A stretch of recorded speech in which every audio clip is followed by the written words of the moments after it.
Silence on the set. Puram Vijayate Sri Krishna Sankirtanam. Total world victory of Hare Krishna. My name is Sitapati Danna. My name is Danna Devi. And this is Bhagavad-gītā as it is, chapter 3, text 1. Bhagavad-gītā, the Song of God, as it is, by His Divine Grace, Srila A.C. Bhaktivedanta Swami Prabhupada, chapter 3. Do you know what it's titled? Chapter 3? No. Karma Yoga. Karma Yoga. That was easy. Because it goes Karma Yoga and then Transcendental Knowledge, chapter 4, and then 5, Karma Yoga, Action and Krishna Consciousness. Okay. It's like a reboot of the franchise. Yeah. Chapter 3, Karma Yoga. Let's... Text number 2. Mm-hmm. Okay. Roll it. Vyāmiśreṇeva vākyena buddhiṁ mohayasīva me tad ekam vada niścitya yena śreyo āpnuyām. Vyāmiśreṇa by equivocal eva as vākyena words, buddhim intelligence, mohayasi bewildering eva as me my, tat therefore, ekam only one, vada please tell, niścitya ascertaining yena by which śreyaḥ real benefit aham I āpnuyām. may have it. Okay, translation. You want to take that? Aham means I. Yes. We did that? Yeah. What does it mean, never? Never? Naeva. No, certainly not. Aham, nah. I'm Okay. What? I'm building my own Sanskrit sentences Okay. with a few words that I know. I don't know what it means. No. Anyways, my intelligence is bewildered by your equivocal instructions. Therefore, please tell me decisively what is most beneficial for me. It's interesting. It is. I have a good because before was the about Krishna hammering him. Now it's him like, oh, but tell me more. Mm-hmm. He's inquiring more, I think, here, the Karma Yoga. Mm-hmm. Purport by His Divine Grace Srila A.C. Bhaktivedanta Swami Prabhupada. In the previous chapter, as a prelude to the Bhagavad-gītā, many different paths were explained, such as sāṅkhya-yoga, buddhi-yoga, control of the senses by intelligence, work without fruitive desire, and the position of the neophyte. This was all presented unsystematically. A more organized outline of the path would be necessary for action and understanding. Arjuna therefore wanted to clear up these apparently confusing matters so that any common man could accept them without misinterpretation. Although Krishna had no intention of confusing Arjuna by any jugglery of words, Arjuna could not follow the process of Krishna consciousness either by inertia or active service. In other words, by his questions, he is clearing the path of Krishna consciousness for all students who seriously want to understand the mystery of the Bhagavad-gītā. Om Jnana-timirandasya Jnananjana Shalakaya Chakshurunmilitam Yena Tasmai Sri Gurave Namaha. Happy Matariki, everyone. Matariki Day. Or as I like to call it, Merry Maori Christmas. It's the new year, Matariki. The rising of the Pleiades in the sky.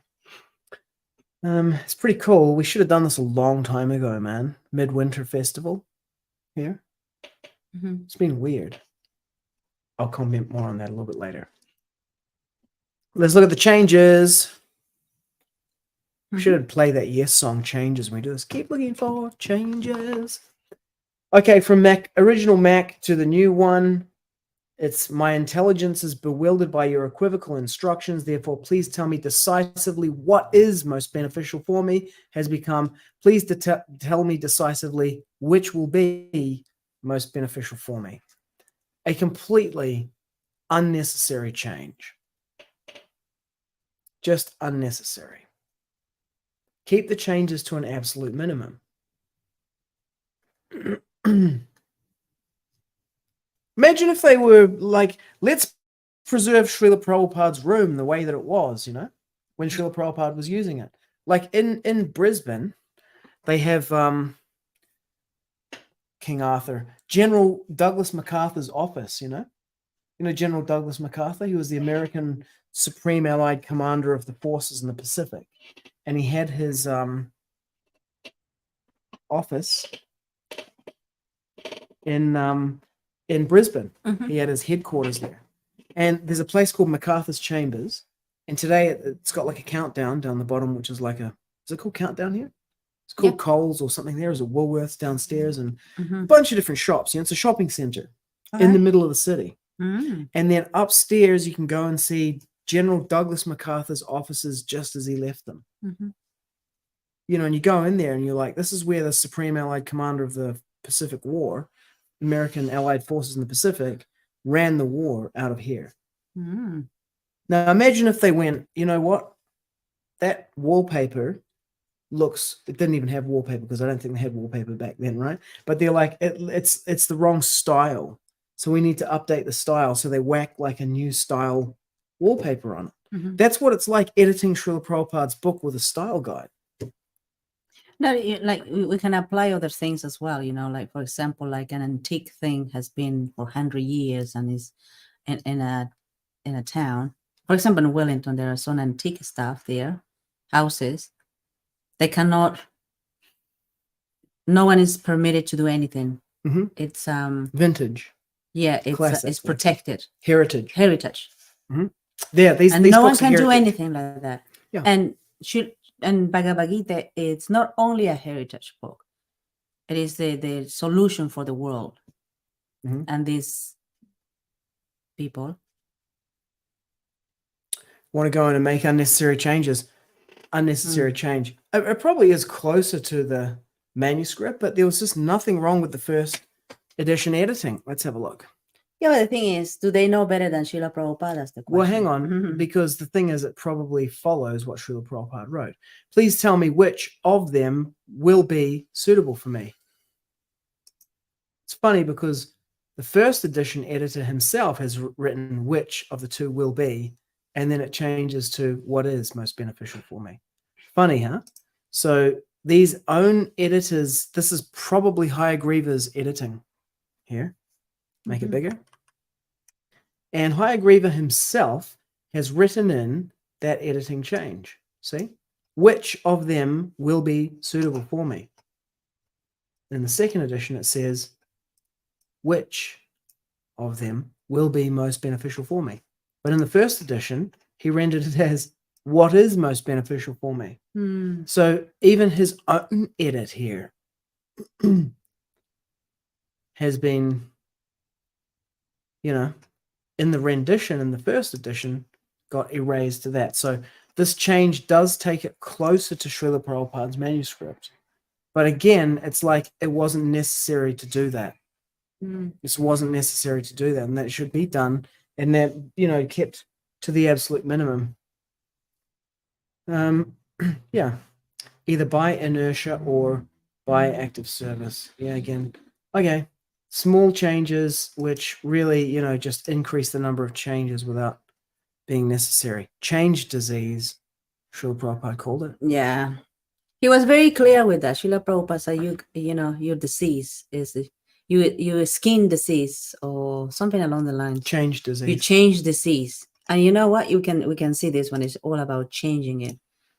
Not maintaining the integrity of the book and just doing some minimum. Not, I think Srila Prabhupada was, being his second language was just very good with his composition. You can understand what he's trying to say there.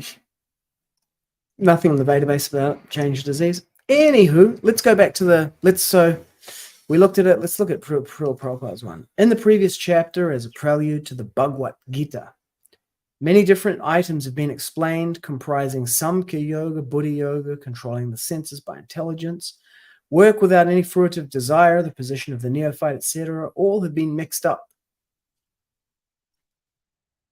Somebody just scrabbled that. Yeah, it said but. No. but a more definite showing of the path would be convenient for action and understanding. Arjuna therefore wanted to clear up the apparently confused things so that any common man could accept it without any mistake. Although Krishna had no intention of confusing Arjuna, page 86 is missing. Okay, plot twist. Okay, cool. So although he had no intention of confusing Arjuna by any jugglery of words, Arjuna could not follow the process of Krishna consciousness. This is so pertinent because, you know, the backlash from our Garuda Das episode, the backlash, people commenting on it. Although Garuda had no intention of confusing the reader by any jugglery of words, some readers can't follow the line of thinking that's in there. They jump to these conclusions and interpretations that are not there. They are possible interpretations, yes, but it's not like the intention of the author, nor is it the only possible interpretation. Yeah, for sure. And so in this case also, at least Arjuna is like, okay, hang on a second. I'm not sure. I don't get what you're saying here. He doesn't jump to, you know, like some crayon outline of what Krishna said. He has at least the ability to detect that he can't understand what he's saying. There's a level of intelligence and understanding to be able to tell that, to be able to accurately assess your own understanding of something as a certain level of advancement. One who thinks he's more capable than he is gets himself into trouble, you know? Well, anything we say will have the degree to be misinterpreted. Yeah. So there's no doubt about that. In terms of what he has said, yeah, the first half was sāṅkhya-yoga, was the discrimination and, you know, the soul and the body, distinguishing them. Buddhi-yoga.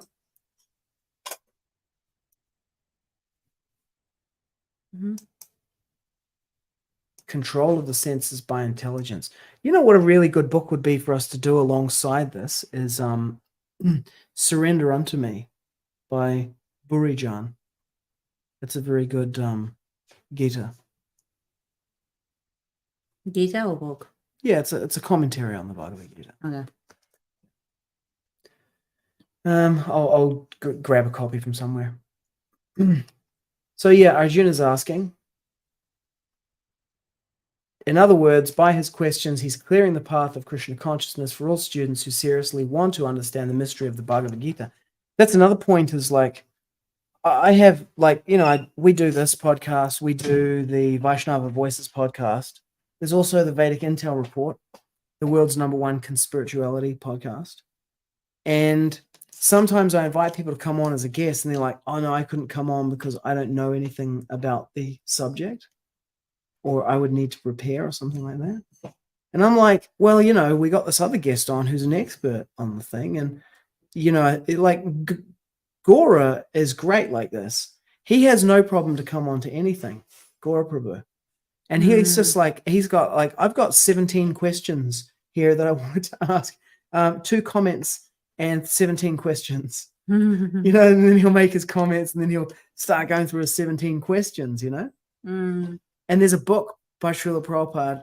It's a conversation between him and Brahmatirtha, Bob Cohen at the time, member of the Peace Corps. It's called Perfect Questions, Perfect Answers. Like the ability to ask intelligent questions that reveal something. You know, the act of watching someone grappling with something intellectually to understand it. Yeah. I think is beneficial for people who are watching. Yeah, I guess, you know, there's people are in different degrees of stages, or not degrees, stages of life. Some people are more self-aware or self-conscious about, oh my God, I'm in public, I have to be perfect with what I have to say, you know what I mean? So I can look good or sound like super intelligent. Otherwise, and so people will laugh at me like they did when I was in school. Right? That is the mental thing. Yeah. But that is not true at all. Because the moment when you start hearing things about people speaking, then it will raise more about like the questions will come out to you, or some insights will come to you, because all your experiences that you live in life is inside you. You know about it. It is just a time and situation where it will get triggered and say, hold on a second, I know about this, and you know, and my perspective is like this. expanding, so that through the discussion things can be expanded. And then not only we are getting things from other people, we're also transferring what we know to other people. So there is a mutual exchange, but it's not about like, I have to look and sound intelligent and no mistakes, and my words has to be perfect. So everybody's like, wow, what about me? It's not about that. It's more like, tell me, you know more than you think you know.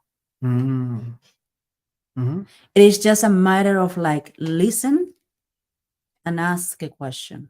Then your mind and yourself is going to go into the world of expansion, and we can disagree for sure, even in a relationship we disagree. What? You're painting a perfect relationship, not me. We disagree, but it doesn't mean we're going to like guillotine the other guy, it doesn't mean that.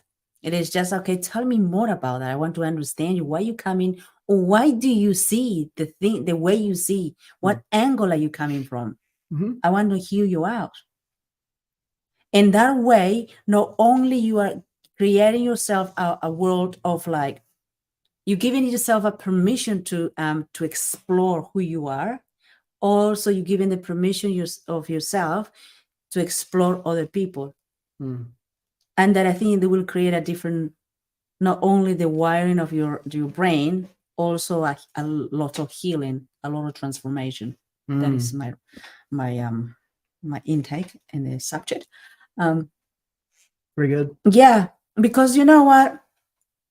I always wonder myself, what does it mean being close-minded? I always have the question, I have my own ideas, I have my own perspective. It doesn't mean they're perfect. And how do I know they're perfect or not perfect? Unless I go out the world and see how people think about the same thing, their feelings, their concoctions, or their understanding of your experiences about similarities. Like, okay. You know what I really appreciate about the guests that we've had on the Vaishnava Voices podcast so far is that I don't agree with any of them 100%. There are things with every single guest we've had where there's an area where I don't agree. So that's not what I like about them. It's not that I agree with them in everything. The thing that I agree and really appreciate about every single one who's come on is that they've been like, I'm open, I'm here to learn in this conversation myself. And I've just been like, wow, okay. Like I've learned and gained so much from the conversation so far. And I'm just like, I just love the fact that these people, even though they're like way more experienced and knowledgeable in many areas than I am. Now that's not to depreciate myself. Like, I am kind of a big deal on my own right? I have my own areas where I am, an expert in something, where I have a lot of experience. And in some cases and in some areas, no, actually in all cases, in at least one area somewhere in my life, more than they do. You're confident. Yeah, like, I mean, everybody's in this. We haven't had anyone on the show who's won a bodybuilding competition. And so anyone who comes on as a guest, I've done better than them in that area, and I've learned something from everyone who came on. Nobody came on to learn about bodybuilding from me. But at the same time, they all came on to learn something. And with that attitude of learning something there. And I'm just like, I've learned a huge amount, from the conversations and just from the open-mindedness of these people, because it would be, I wouldn't blame any one of those guests that we've had if they came on and they were like, in the area that we're speaking about today, I am like the bomb. That's why we're having that conversation with them, right? It's the opportunity to speak with someone who's way more experienced and knowledgeable in that area, but they're actually open to learning something in the conversation. This is actually exchange, so transferring knowledge and receiving knowledge. What was I gonna say? I guess, like you say, you're good. You won the the bodybuilding, and not everybody is in the same boat, for sure. Mhm. But other people will be like, I did this, but you haven't done it. So it's like, wow, what does it take to do that? You know? Yeah, that's another thing I think about it, is that it's kind of like when you have done something like that, you recognize that it takes something to do something like that. And so you're like, here's someone who's done something in an area, and you can like appreciate that and want to learn from it. Therefore, you can teach by experience, right? Yeah. And Because you've gone through, you know what it takes. Mhm. You know how much you suffer, let's say, or you enjoy. And obviously, when you say, you may go through this, you may go through that, but you're going to experience this one. And that was like, oh, wow. yeah. Because this guy is talking with what do you call this one? With experience, not just like, being out of the court and just like, this and that, you should do this. And no, it's like, no, I've been in the battlefield, brother, and I know how it takes to be a fighter, a warrior. Don't tell me what to do. Unless you're superior in that area and I want to learn from you. Yeah. I can see, actually, I don't know when it was, but I remember when I was younger, I'm like almost 50 years old now. Mhm. When I was younger, there was a period of time where I was like, I had to know everything. Like I had to be like the smartest person in the room. I know you're still like that. Yeah. No, like, to the point where if I didn't know something, I'd just pretend that I knew it. Mm. Like if you think I'm like that now, oh, well, this other version was like, it's like now I'm like, yeah, actually, I don't know that. I don't know. And I got no problem with that, Can always learn something new. It's not like, yeah, I've been a devotee now for 25 years. I know everything. I've even gone back and revisited things that I'd examined previously, like even the book changes themselves. I looked at that, like, I don't know how long ago. Even your opinion about something will change in 20 years' time. Yeah. Because your experience changes, time changes, and everything changes. And it's like, wait a minute, I have a better degree of different angle to see this. Before I saw it from this angle, now I can see from this angle. There is no such a thing like this is this, stagnated square. There's nothing else to that. Actually, Srila Sridhar Maharaj, Bhakti Rakshak Sridhar Maharaj, he used to say, progress is measured in a negative way. The more advanced you become, the more you become aware of the less that you know. Like in the beginning, you think like, wow, man, I probably know 80% of everything. And then you learn more and more. And then the percentage of what you know becomes a lot less. Because you're like, I think I know 3% of what there is to know. Actually, we don't know. Yeah. We don't know. You mean like we don't know how much of what there is to know that we know? Yeah. I mean, we don't know much of it, and it needs to be known. Yeah. Just because we know a little bit doesn't mean we're like, oh my gosh, I know everything. That is quite arrogant to think that way. And that way your brain rewires into the sense like you cannot expand beyond that, you get stagnated. I think that Srila Prabhupada or somebody gave this example, a frog in the pond. Frog in the well, yeah. A frog in the well thinking like, this is my well and I know this or whatever, But because and then the other frog comes and he's been to see the ocean. Yeah. And he says there's a big body of water there. And okay, here's one version of it like this, right? And then so the frog there is like, he knows everything. He's like, oh, is it as big as, how big is as big as this well? He's like, no, it's much bigger than that. And it's like, well, how big is it? And he's like, oh, it's much, much bigger. So this frog, he puffs himself up. You know how some frogs, they can puff themselves up? He puffs himself up and he says, is it this big? And he says, no, it's bigger than that. And he's like, oh, no, it can't be. And he puffs himself up even more. And he says, well, is it this big then? And he's like, no, this is a body of water that's just unbelievably big, like nothing you could even imagine. This frog has never been outside of the well. The well is the biggest body of water he's ever seen. So he's like, oh, is it this big? And he puffs himself up even more, then he explodes. And that's how it ends, yeah. Silly frog. Yeah. A frog in the well. Yeah. And, through many devotees that come in to the podcast, I'm learning a lot. I'm getting inspired by how much powerful they have become through what they've gone through. And Yeah, I love that. People are coming with a sense. I want to learn. I'm here to learn. They're coming as students, and that is the thing. That's a brilliant attitude to have. Coming as students. Look at my forehead. Yes. My husband. See my intelligence. Yeah. Mm, Looking at your brain with my X-ray vision. yeah, I know.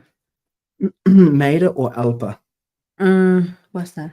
Meda or Alpa? What do you mean? Meda and Alpa, two different words for intelligence in Sanskrit. Ah, Yeah. Alpa and Meda or Alpa? Alpha or Alpa? Alpa. Alpa. Like Atahualpa. Oh, Alpa. Alpa. Yeah. Meda. Well, Anyways. we should wrap it up and bounce. Yeah. Let's go back to the verse. Okay. Arjuna is inquiring from Krishna. He says, vyāmiśreṇeva vākyena. Wow. So, vyāmiśreṇeva vākyena buddhiṁ mohayasīva me ekaṁ vada niścitya yena śreyo āpnuyām. My intelligence is bewildered by your equivocal instructions. Therefore, please tell me decisively what is more beneficial for me. Jai Param Vijayate Sri Krishna Sankirtanam, total world victory of Hare Krishna. Thanks for tuning in. Happy Matariki, wherever you are in the world. It's the new year here in New Zealand, the rising of the Pleiades.